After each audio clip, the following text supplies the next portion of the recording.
俺はアパートを出て、駅に向かっていた。大学で講義があった。その道の途中に、あの人の家がある。でもその日は、回り道をした。あの人の家の前を通ることを避けた。もう、あの人の家の前の道を通るのは、やめようと思っていた。でも、駅に向かう途中、誰かに、後ろから肩を叩かれて、振り返った。あの人だった。なぜあの人が、俺の後ろにいたのか、わからなかった。あの人が言った。私と、したい。何を言われたのか、よくわからなかった。でも、俺はうなずいた。すると、あの人は言った。お金くれたら、させてあげても、いいよ。俺は、あの人の顔を見ていた。あの人も、俺の顔を見ていた。いくらですかと、俺は尋ねた。2万円。と、あの人は言った。あの人が何を言おうとしているのか。その時は分かっていた。後になって気がついた。あの人はアパートを出た俺をつけていたのだ。先日、俺はあの人に自分のアパートの場所を聞かれていた。そして、人に話を聞かれる。心配のない場所で、俺の肩を叩いた。もちろん、あの人が言ったのは、愛じゃない、取引だ。でも、その取引に乗れば、俺は、あの人に近づける。今よりもずっと。あの人の近くに行ける。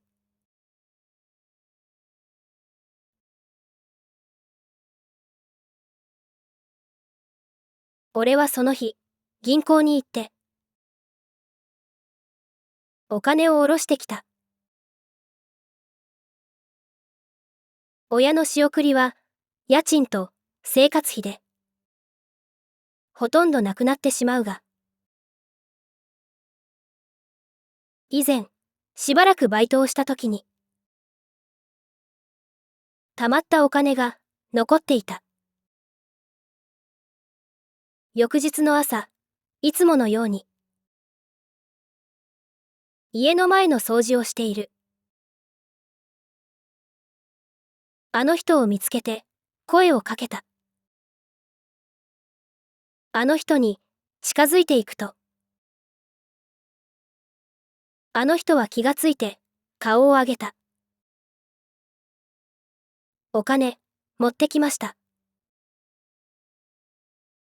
と、俺が言うと、わかった。と、あの人は言った。あの人は、俺を見て、ちょっと考える。そして、今日の午後、隣町の中央公園に来れる。と、彼女は言った。中央公園なら知っている。午後は講義があるが。サボろうと思った。ええ、大丈夫です。と、俺は言った。私、そこで、1時に待ってる。あなたの姿を見かけたら。私、近くのホテルに向かうから。ついてきて。別に問題はないと、俺は思った。わかりました。と、俺は言った。彼女は言い添えた。誰かに見られると、困るから。私にあまり、近づかないようにして。わからないように、ついてきて。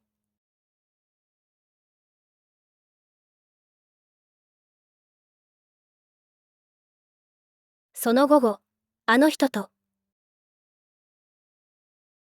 ホテルの部屋にいた。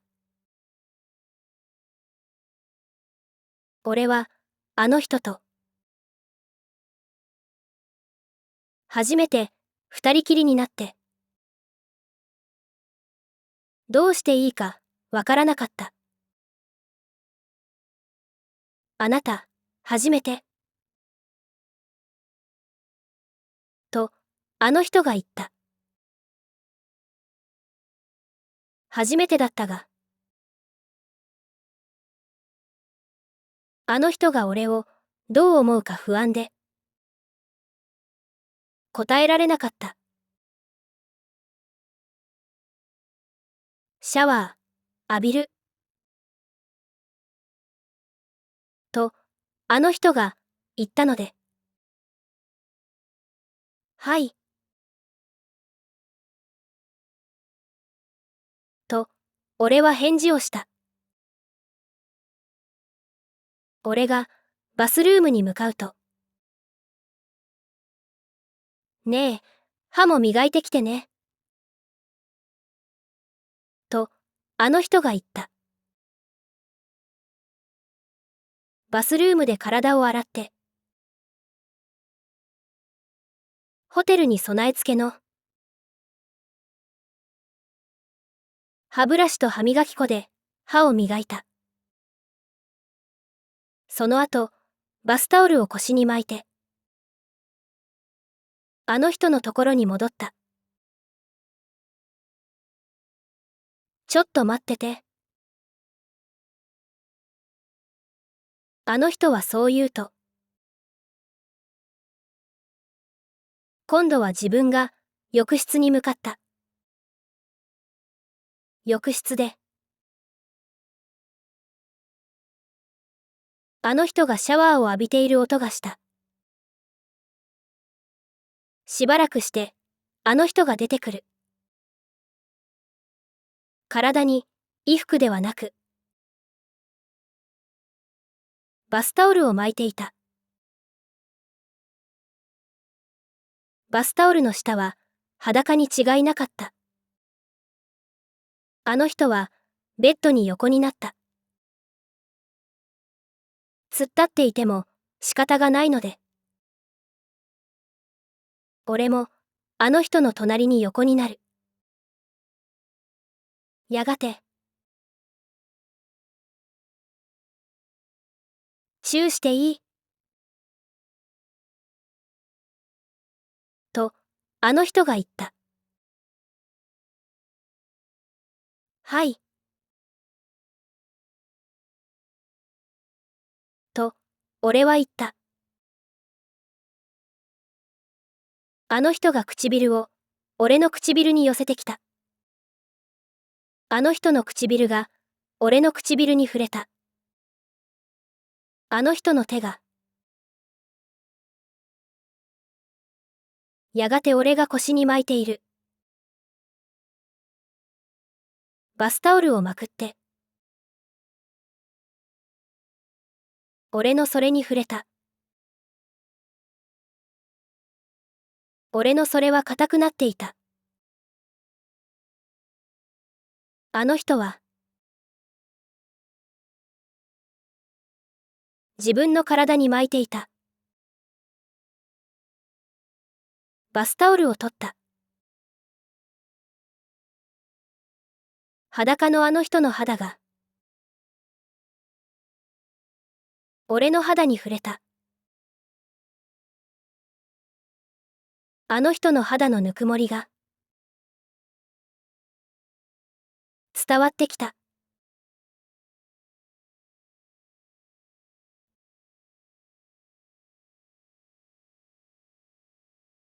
夢も希望もない人間。この世の中には、そんな奴が、きっと大勢いる。でも本人は、そのことに気づいていない。いつかは何か、いいことがあるような。そんな気がしていて。でも実際には、何もない。そういうやつ。でも、そういうやつも、気がつくことがある。この世の中には、幸せとか、喜びとか、そういうものも、あるんだってことに。俺もそうだった。あの人と一緒にいて、俺は気がついた。俺には希望がない。俺には何もない。俺にあるのは、あの人だけだった。愛とは違う、取引でしかない関係。でも、それが俺の、すべてだった。俺には、それしかない。それ以外に、何もない。俺はそれを、失いたくないと思った。そして、そのために、お金が必要だった。俺は、居酒屋で、アルバイトを始めた。アルバイトニュースを手に入れて、良さそうなバイト先を探して、履歴書を作って、面接を受けた。こういうのは、苦手だった。不安になるんだ。仕事を、うまくやれるだろうか。周囲の人間と、うまくやれるだろうか。失敗して、トラブルを、起こしてしまうのではないか。そんなことばかり、考えてしまう。自分の知らない世界。その中にいるのは、不安なことだった。働くというのは、労働をして、その見返りに、お金をもらうことだ。だから、今の俺は、それなりのことを、しなくちゃいけない。でも、それなりのことって何だろう。俺には、それなりのことができてるんだろうか。それを決めるのは、俺じゃない。俺の周りの人たちだ。自分が周囲にどう見えるのか。気になった。そして、俺の周りは、知らない人たちばかりだった。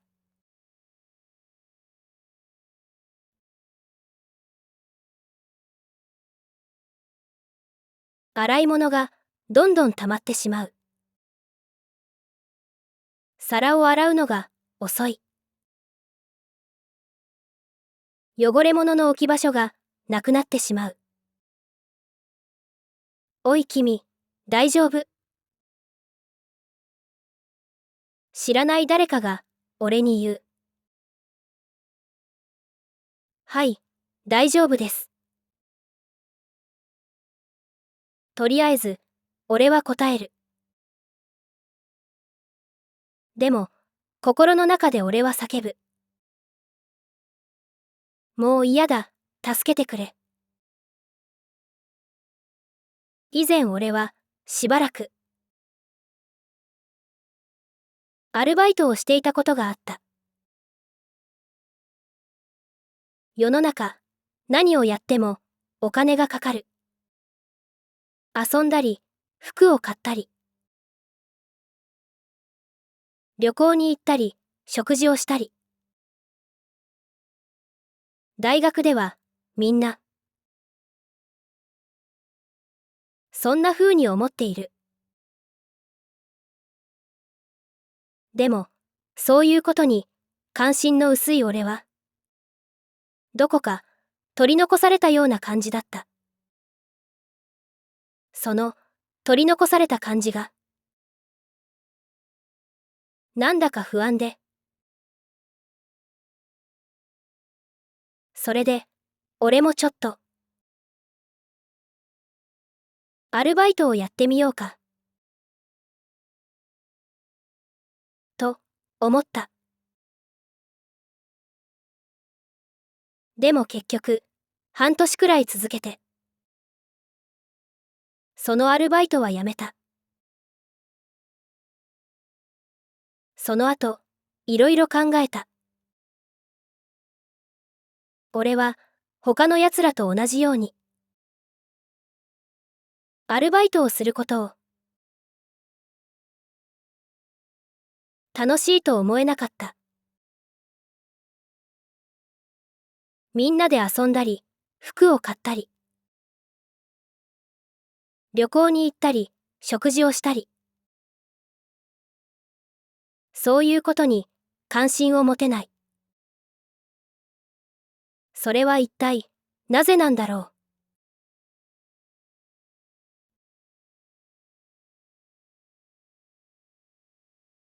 バイトが終わった後、閉店後の店内で、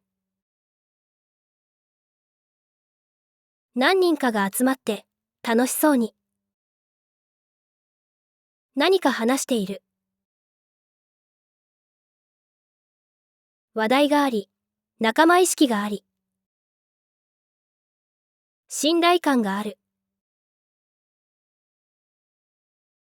そんな風に見える。その中に入っていく自信がない。もし自分が入ったら、しらけてしまうかもしれない。不可解なものを見るように、見られてしまうかもしれない。なぜなら、自分はきっと楽しめないだろう。そんな風に思ってしまう。しかし、そっけない態度というのは、嫌なものだ。だから、調子を合わせなければならない。それが世の中だ。再生リスト4に続きます。